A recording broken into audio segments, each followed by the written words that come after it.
One of the perks of having studied English literature at university is that I learned a lot about English history and culture.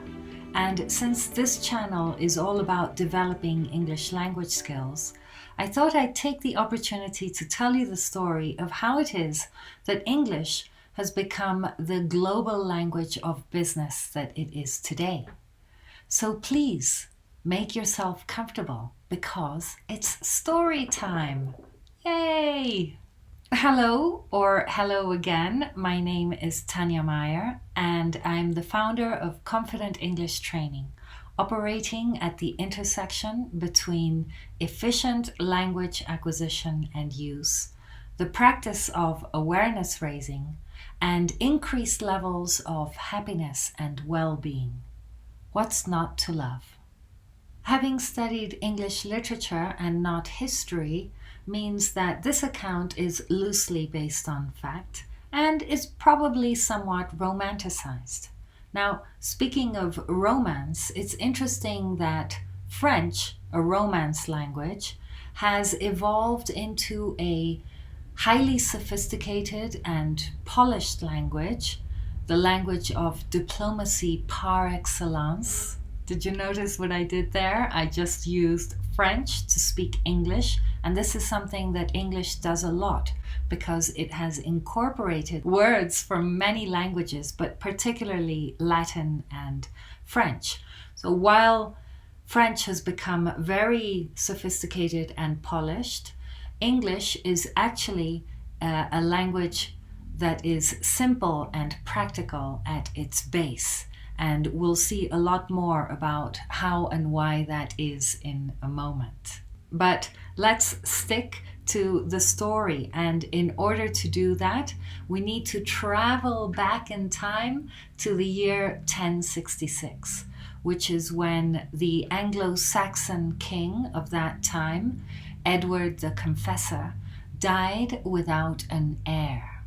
So there were no direct descendants to take up the throne. So after this happened, two of the people who had claims to the throne were, on the one hand, the Anglo-Saxon Harold Godwinson, who was Edward the Confessor's brother-in-law. So there was no blood relation there, but Harold claimed that Edward had promised the throne to him.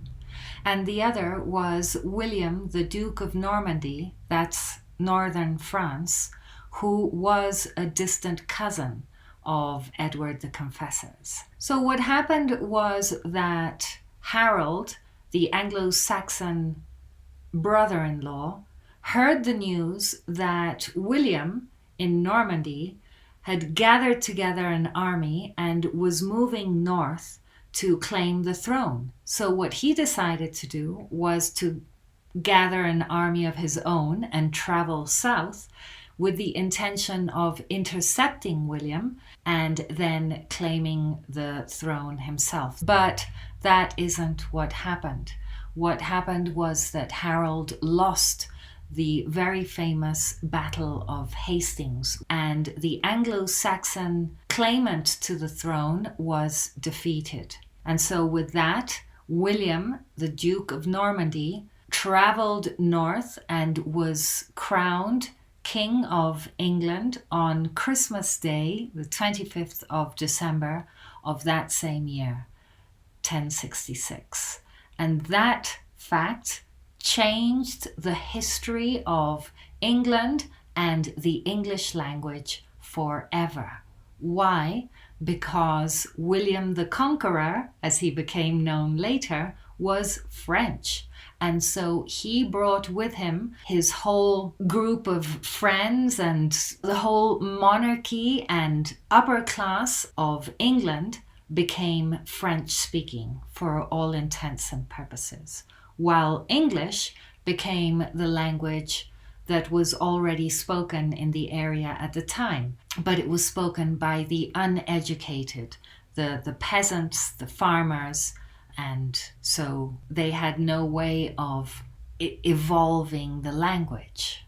And so it's a miracle, in fact, that English survived at all. Do you know about the Battle of Hastings? Are you familiar with this very significant date, 1066, in English history?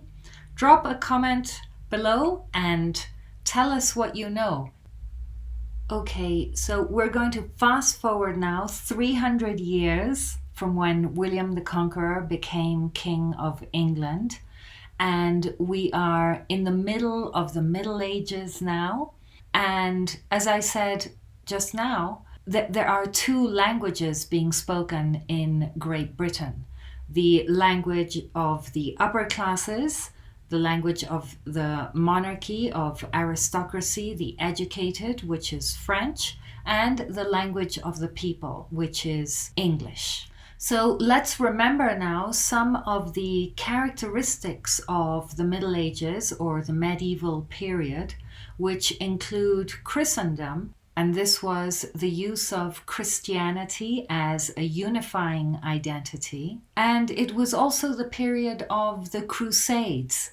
You may have heard of the Crusades or studied about them. They're also referred to as military expeditions or religious wars between Christians and Muslims, which had the purpose of stopping the expansion of Muslim states and to recover territories that had been Christian before.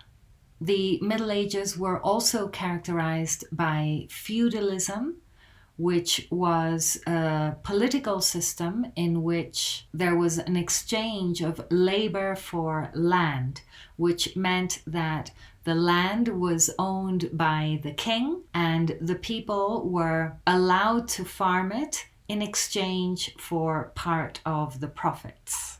Feudalism also involved a system of joint defense and various legal and cultural obligations.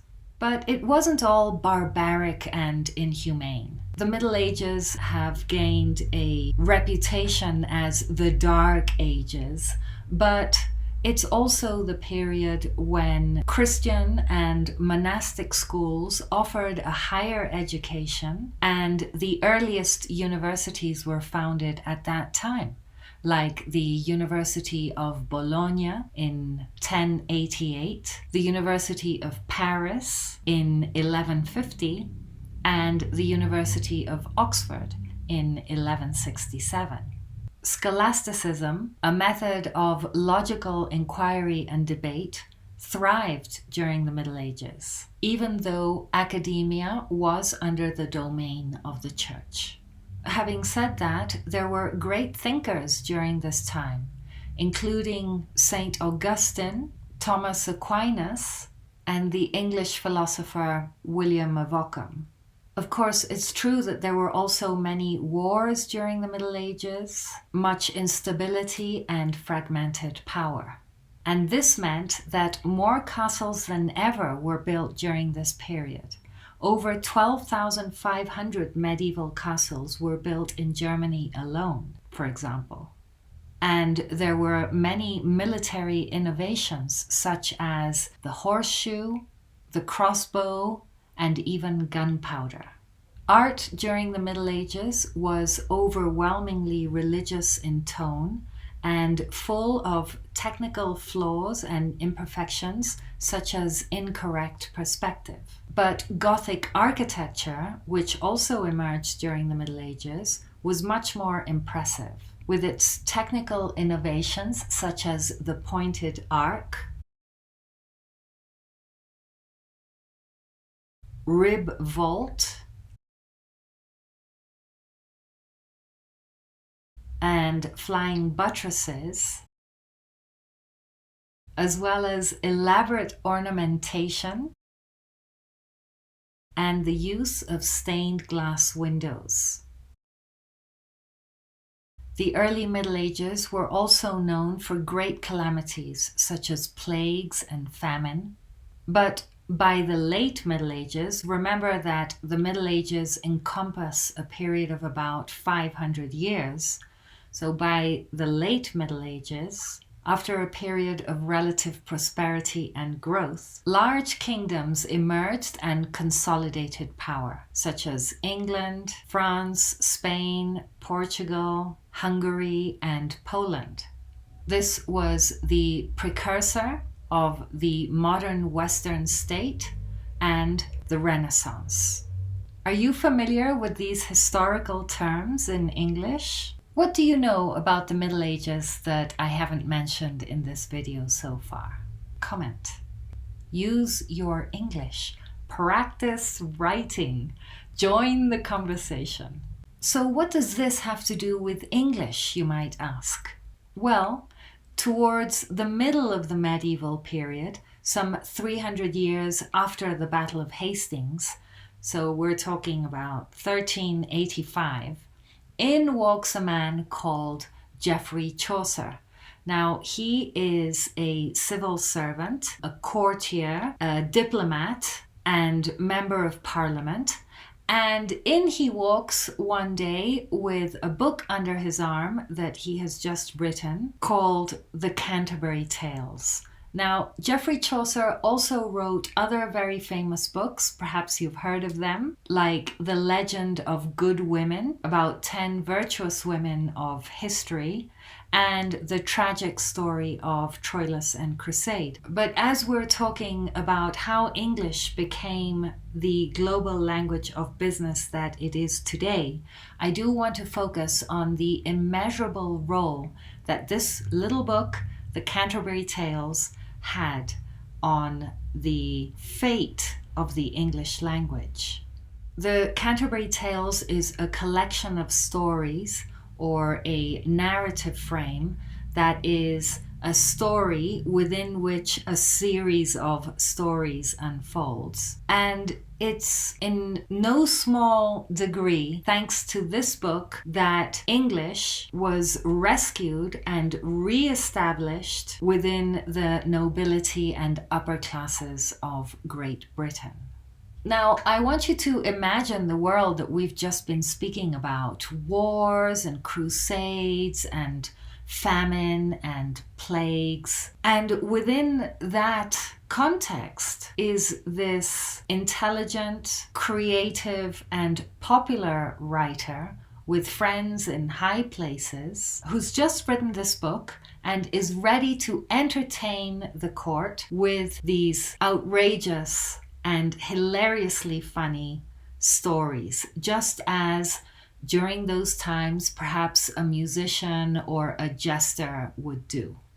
In the general prologue, Chaucer tells the reader or listener about the setting, and he places the narrator of the story in a tavern or inn where he meets a group of pilgrims who are going to travel from London to Canterbury together, and they invite him, the narrator, to join the group. And it is the beginning of spring, a time when these pilgrimages happened. The anthology focuses on 24 tales or stories, between which are brief exchanges or links with the narrator. And the extraordinary thing about the Canterbury Tales is that it is written in the language that these characters would have spoken.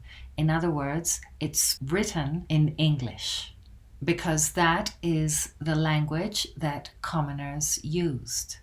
And so even when the listeners of the story were French speakers, they did understand this language of the uneducated, but of course they wouldn't dream of using it themselves until now, when Chaucer starts reading these incredibly clear descriptions of character.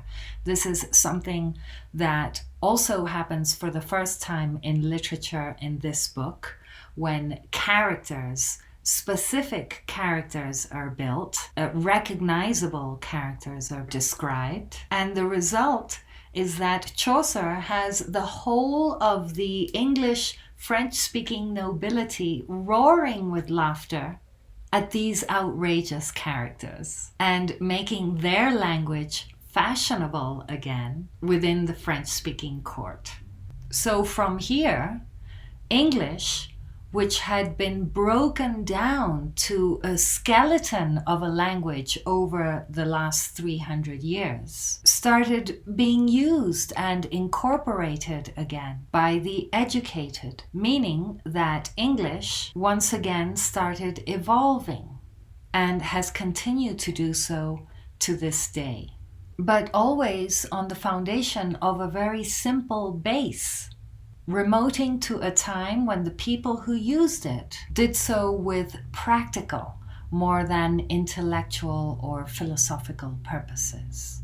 Naturally, between then and now, when there are so many Englishes around the world, it is spoken in many countries, and I've already filmed a video about what English you might need, which I invite you to watch later. I'll leave a link for that video down in the description box. But between then and now, like I say, I cannot talk about the evolution of English without mentioning the one and only William Shakespeare, the English playwright and poet whose contribution to the English language was also unmeasurable. Just to mention a few are the standardization of spelling, for example, and the way Shakespeare played with the versatility of English by creating compound words, that's words, usually nouns, which I've already filmed another video about also, so make sure you check that video out in the description box below, consisting of more than one word. He also created adverbs and adjectives from verbs, as well as added numerous prefixes and suffixes to existing words. And so Shakespeare is credited with having created between 1,700 and 2,000 new